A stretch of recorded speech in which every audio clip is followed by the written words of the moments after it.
press the bell icon on the YouTube app and never miss another update.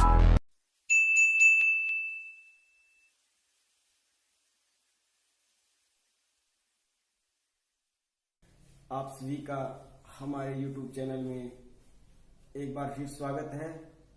और जैसा कि आपको पता है कि हम गति की समीकरणों के बारे में अध्ययन कर रहे थे, तो हमने गति की दो समीकरण अब तक पढ़ ली है, जिसमें गति की पहली समीकरण हमारे पास निकल के आई थी v equals to u plus at, v equals to u plus at, जिसे हमने गति की प्रथम समीकरण नाम दिया था। जबकि दूसरी आई थी s बराबर ut प्लस 1/2 at की स्क्वायर। यहाँ तक हमने पढ़ लिया था। अब हम आगे गति की तीसरी समीकरण के बारे में अध्ययन करेंगे और उसे तीसरी समीकरण को स्थापित करेंगे। उसके बाद में तीनों समीकरणों पर आधारित कुछ एग्जाम्पल करेंगे। तो जिस प्रकार से गति की दूसरी समीकरण यहाँ आती है, s बराबर ut प्लस 1/2 at की स्क्वायर। आगे गति की प्रथम समीकरण ये कहती है कि अंतिम वेग बराबर प्रारंभिक वेग plus acceleration multiply by t होता है। तो इधर v और इधर आने पर u माइनस का v माइनस u अपॉन में t कर दे तो इक्वल टू a आ जाता है। और अगर यहाँ पर a कर दे तो यहाँ पर t निकल के आता है। अब ये मान t का ये मान समीकरण नंबर 2 में रखते हैं। समीकरण नंबर 2 में रखने के बाद हमें प्राप्त होता है s equal to u multiply v minus u upon में a प्लस 1/2 a t की जगह v माइनस u अपॉन में a की होल स्क्वायर। इस प्रकार इसे हल करने पर हमें प्राप्त होता है u v माइनस का u स्क्वायर अपॉन में a प्लस 1/2 और a इधर ये a माइनस b की होल स्क्वायर का फॉर्मूला होता है a square plus b square minus 2ab। इस फॉर्मूले को यहाँ पर v माइनस u में अप्लाई करने पर v square minus u square minus v square plus u square minus 2uv upon में a की स्क्वायर। यहाँ से a से एक कैंसिल हो जाएगा, तो यहाँ पर हमारे पास बचेगा uv minus u square upon में a plus 1/2 v square plus u square minus का 2u और v अपॉन में a। इधर a और ये दो एक इनको एक साथ लिखने के बाद में कॉमन ले लेंगे, तो हमारे पास निकल कर आएगा 2uv माइनस का 2u square plus v square plus u square minus 2uv upon में 2a इक्वल टू s। तो माइनस के 2uv और प्लस के 2u आपस में कैंसिल हो जाएंगे, और ये माइनस के 2u है और इधर प्लस का 1u है, तो ये 1u से 1u कैंसिल हो जाएगा। इधर बचेगा माइनस का u square plus v square upon में 2a इक्वल टू s। तो s और 2a इधर हो जाएगा 2as और प्लस का u स्क्वायर बराबर में रह जाएगा v स्क्वायर। तो हमारे पास इक्वेशन निकल के आएगी v square equal to u square plus 2as, v square equal to u square plus 2as। और ये थी गति की तीसरी समीकरण। उसके बाद में हमने पहली समीकरण पढ़ी थी v बराबर u प्लस ए टी, और दूसरी समीकरण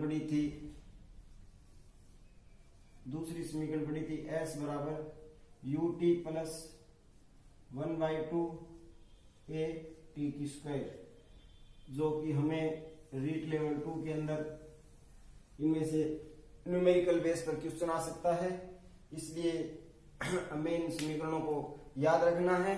और जो विद्यार्थी कक्षा 9 से संबंधित है वो इस समीकरण का डेरिवेशन भी देख सकते हैं। उसके बाद में हम एक दो एग्जाम्पल करते हैं इन्हीं सूत्रों के आधार पर, जिससे हमें पता लग सके कि ये किस प्रकार से कार्य करते हैं। तो इसके लिए हम देखते हैं कि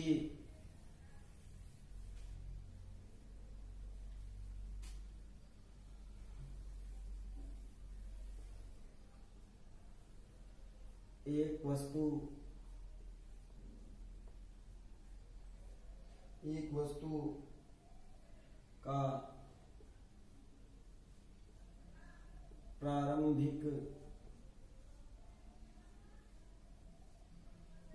का प्रारंभिक वेग 4 मीटर प्रति सेकंड है, और यह एक निश्चित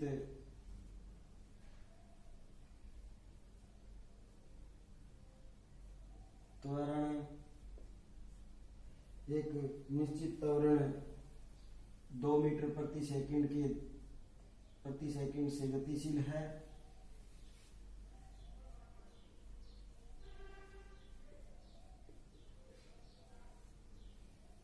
है। तो 5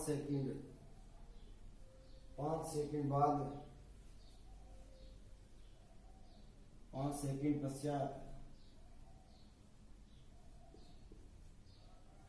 वस्तु द्वारा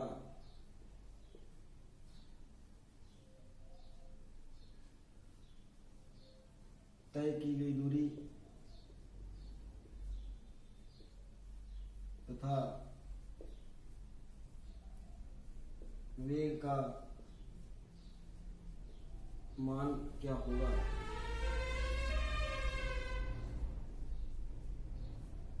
तो इसे हम साधारण तौर पर ज्ञात कर सकते हैं इन्हीं गति की समीकरणों के आधार पर।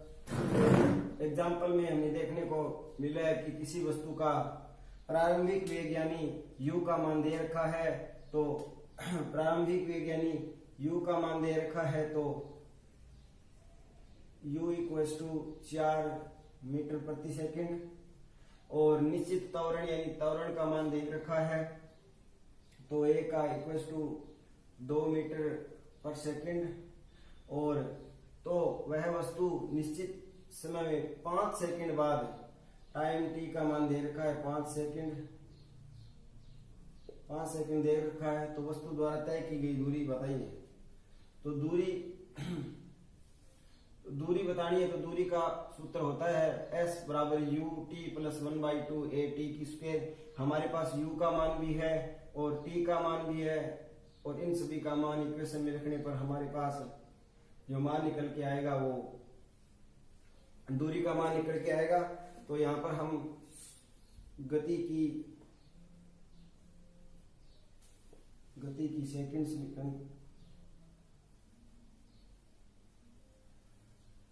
समीकरण से s = u t plus 1/2 a t की स्क्वायर। तो यहाँ पर u की जगह यहाँ पर हमें मान रखना है 4 × 5 प्लस 1/2 a का मान यहाँ पर 2 दे रखा है, इंटू t का मान 5 सेकंड है, तो t 5 की स्क्वायर। तो 5 चौके 20 प्लस 2 से 2 कैंसिल हो गया, 5 × 5 = 25, तो हमारे पास मान आ गया 45। क्योंकि हमारे यहाँ दूरी ज्ञात की है हमने, तो दूरी का मान मीटर में होगा तो 45 मीटर निकल के आएगा हमारा आंसर। पहला आंसर हो गया कि हमारे दूरी का मान 45 मीटर आएगा। उसके बाद में हमें वेग v का मान भी ज्ञात करना है, तो वेग v का मान हम समीकरण फर्स्ट के आधार पर ज्ञात कर सकते हैं, क्योंकि हमारे पास u का मान है, a का मान है और t का मान है, तो हम आसानी से v का मान ज्ञात कर सकते हैं।